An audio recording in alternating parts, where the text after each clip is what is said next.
Üçüncü maksat, umum ehli dalaletin vekili. İkinci sualine karşı, haşiye, ikinci maksadın başındaki sual demektir. Yoksa, hatimenin ahirindeki bu küçücük sual değildir. Kat'î ve mukni ve mülzim cevabı aldıktan sonra, şöyle üçüncü bir sual ediyor.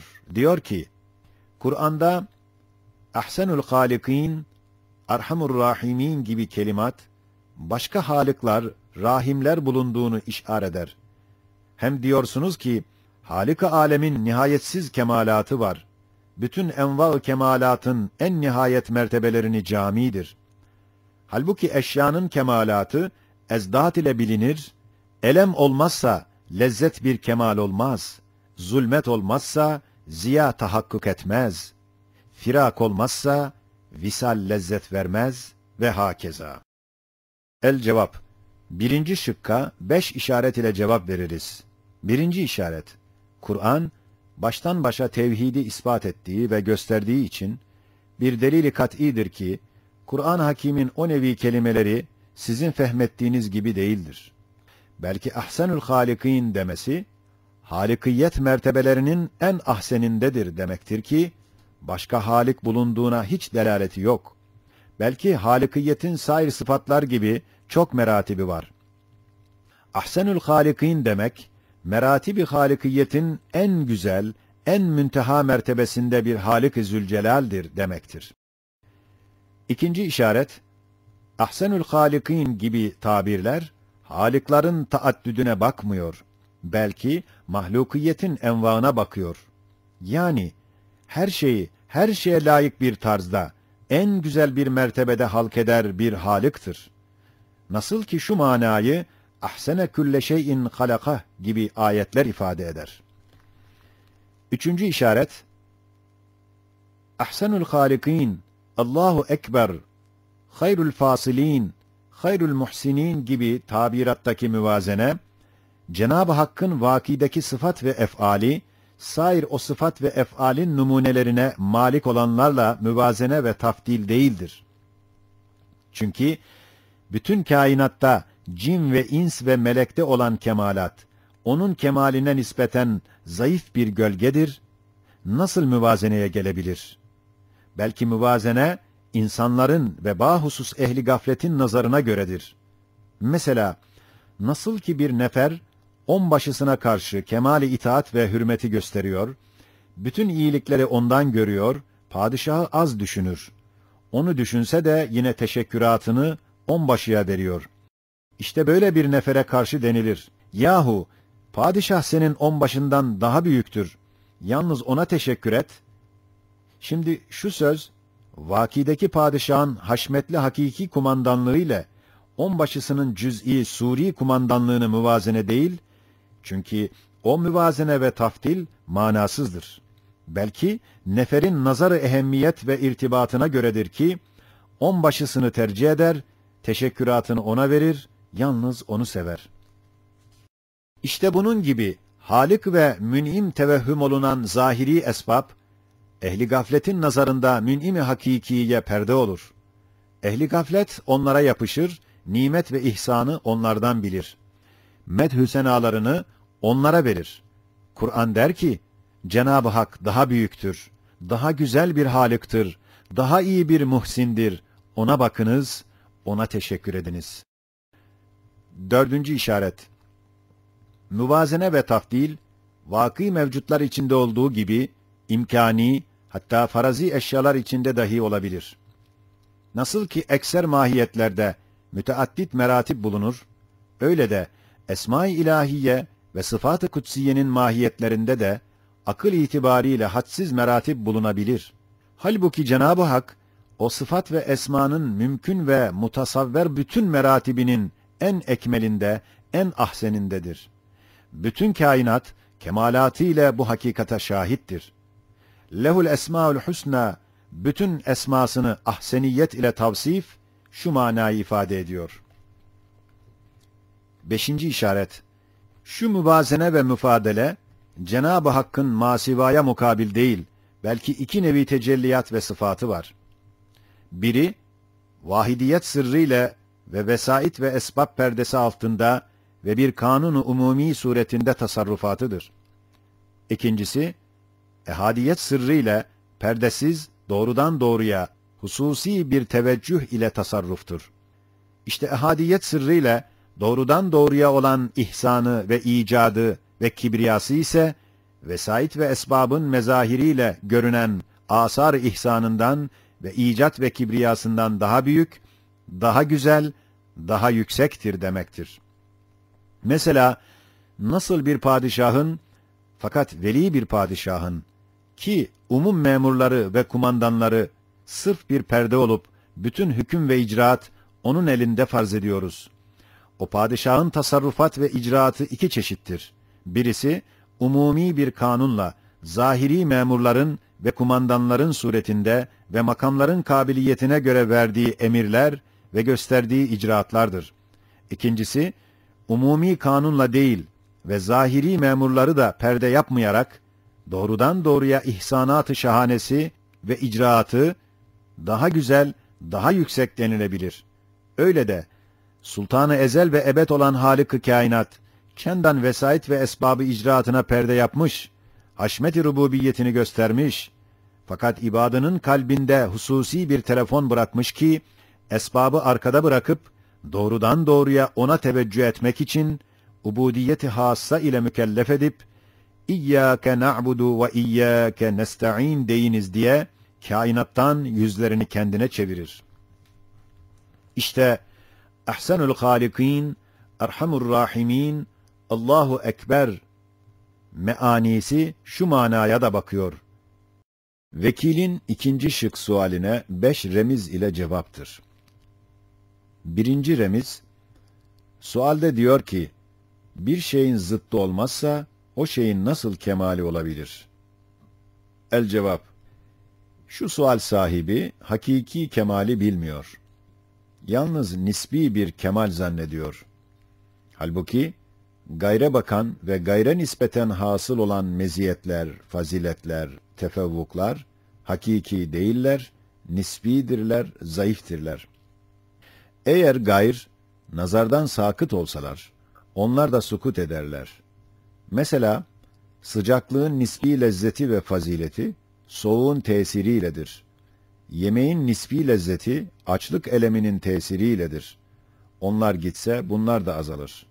Halbuki, hakiki lezzet ve muhabbet ve kemal ve fazilet odur ki, gayrın tasavvuruna bina edilmesin, zatında bulunsun ve bizzat bir hakikat-ı mukarrere olsun.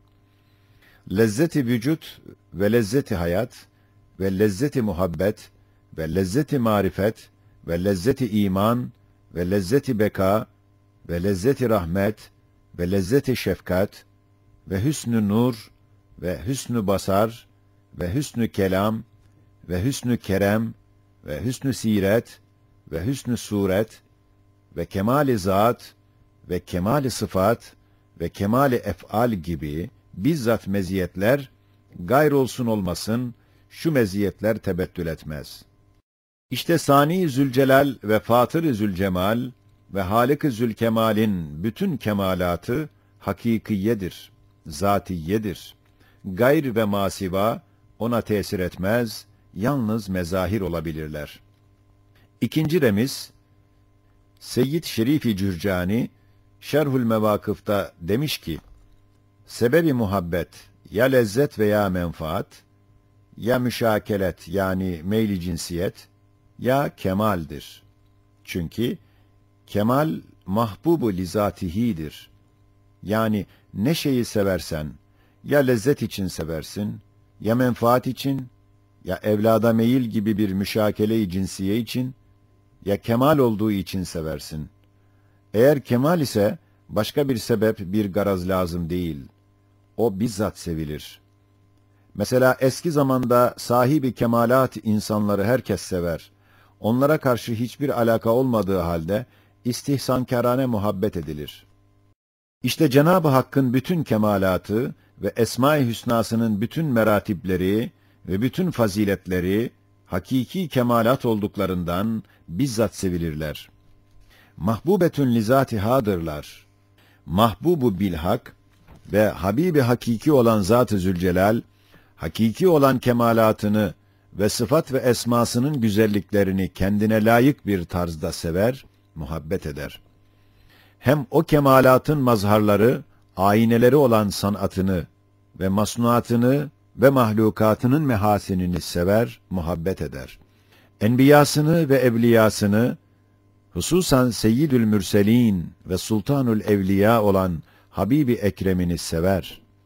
Yani kendi cemalini sevmesiyle o cemalin aynesi olan Habibini sever ve kendi esmasını sevmesiyle o esmanın mazhar-ı camii ve zişuru olan o Habibini ve ihvanını sever.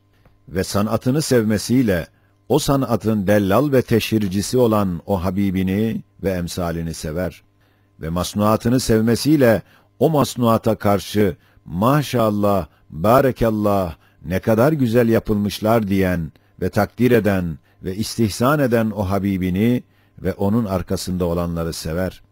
Ve mahlukatının mehasinini sevmesiyle o mehasin ahlakın umumunu cami olan o Habibi Ekrem'ini ve onun etba ve ihvanını sever, muhabbet eder. 3. remiz, umum kainattaki umum kemalat, bir Zat-ı Zülcelal'in kemalinin ayatıdır ve cemalinin işaratıdır. Belki hakiki kemaline nispeten bütün kainattaki hüsn ve kemal ve cemal, zayıf bir gölgedir. Şu hakikatin 5 hüccetine icmalen işaret ederiz. 1. hüccet, nasıl ki mükemmel, muhteşem, münakkaş, müzeyyen bir saray, mükemmel bir ustalık, bir dülgerliğe, bilbedahe delalet eder. Ve mükemmel fiil olan o dülgerlik, o nakkaşlık, biz zarure, mükemmel bir faile, bir ustaya, bir mühendise ve nakkaş ve musavvir gibi unvan ve isimleriyle beraber delalet eder. Ve mükemmel o isimler dahi, şüphesiz o ustanın mükemmel, sanatkarane sıfatına delalet eder. Ve o kemali sanat ve sıfat, bilbedahe o ustanın kemali istidadına ve kabiliyetine delalet eder. Ve o kemali istidat ve kabiliyet, biz zarure o ustanın kemali zatına ve ulviyeti mahiyetine delalet eder. Aynen öyle de, şu saray alem, şu mükemmel, müzeyyen eser, bilbedahe gayet kemaldeki ef'ale delalet eder. Çünkü eserdeki kemalat, o ef'alin kemalatından ileri gelir ve onu gösterir. Kemali ef'al ise, biz zarure bir faili mükemmele ve o failin kemal esmasına, yani asara nispeten, müdebbir, musavvir, hakim, rahim, müzeyyin gibi isimlerin kemaline delalet eder. İsimlerin ve unvanların kemali ise, şeksiz şüphesiz o failin kemali evsafına delalet eder.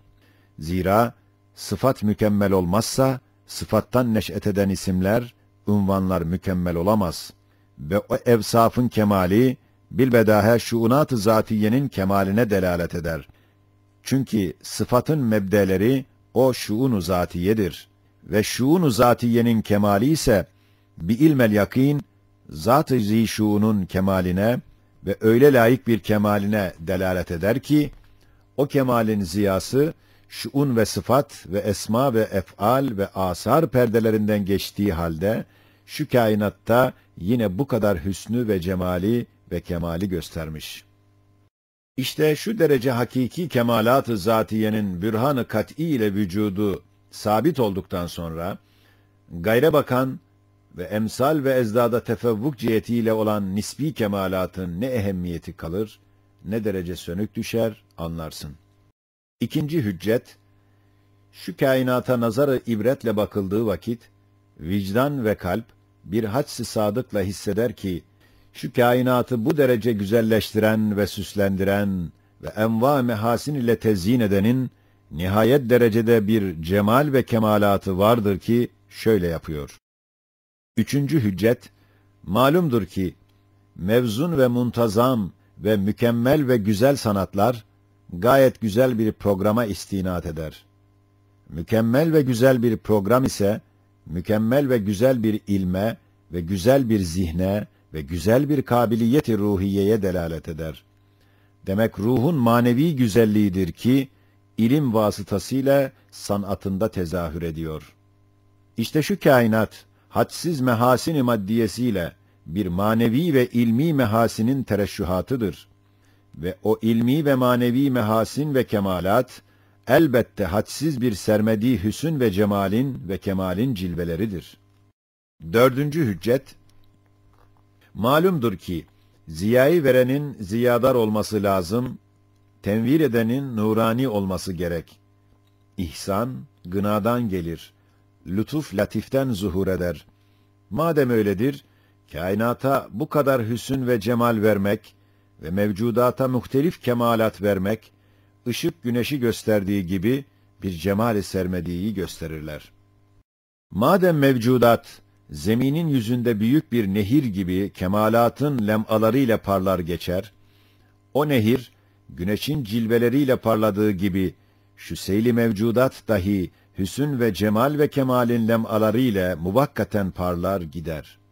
Arkalarından gelenler aynı parlamayı, aynı lem'aları gösterdiklerinden anlaşılıyor ki, cereyan eden suyun kabarcıklarındaki cilveler, güzellikler, nasıl kendilerinden değil, belki bir güneşin ziyasının güzellikleri, cilveleridir. Öyle de, şu seyli kainattaki muvakkat parlayan mehasin ve kemalat, bir şems-i sermediğinin lemaat-ı cemali esmasıdır. Ne'am tefanil mir'at, zevalül mevcudat, ma'a tecellid daim, ma'al feyzil mülazim, min azharil zavahir, ennel cemalel zahire, leyse mülkel mezahir, min efsahi tibyanin, min evdahi bürhanin, lil cemalil mücerret, lil ihsanil müceddet, lil vacibil vücud, lil bakil vedud. Beşinci hüccet. Malumdur ki, 3-4 muhtelif yoldan gelenler, aynı bir hadiseyi söyleseler, yakîni ifade eden tevatür derecesinde o hadisenin kat'î vukuuna delalet eder. İşte, meşrepçe ve meslekçe ve istidatça ve asırca gayet muhtelif, ayrı ayrı bütün muhakkikînin muhtelif tabakatından ve evliyanın muhtelif turuklarından ve asfiyanın muhtelif mesleklerinden ve hükemâ-i hakikiyenin muhtelif mezheplerinden olan bütün ehli keşif ve zevk ve şuhud ve müşahede, keşif ve zevk ve şuhud ile ittifak etmişler ki, kainat mezahirinde ve mevcudat aynelerinde görülen mehasin ve kemalat, bir tek zat-ı vacibül vücudun tecelliyat-ı kemalidir ve cilve-i cemali esmasıdır. İşte bunların icmağı, sarsılmaz bir hücceti kâtâdır. Tahmin ederim ki, şuremizde ehli dalaletin vekili, işitmemek için kulağını kapayıp kaçmaya mecburdur. Zaten zulmetli kafaları, huffaş misillü, bu nurları görmeye tahammül edemezler. Öyleyse, bundan sonra onları pek de nazara almayacağız.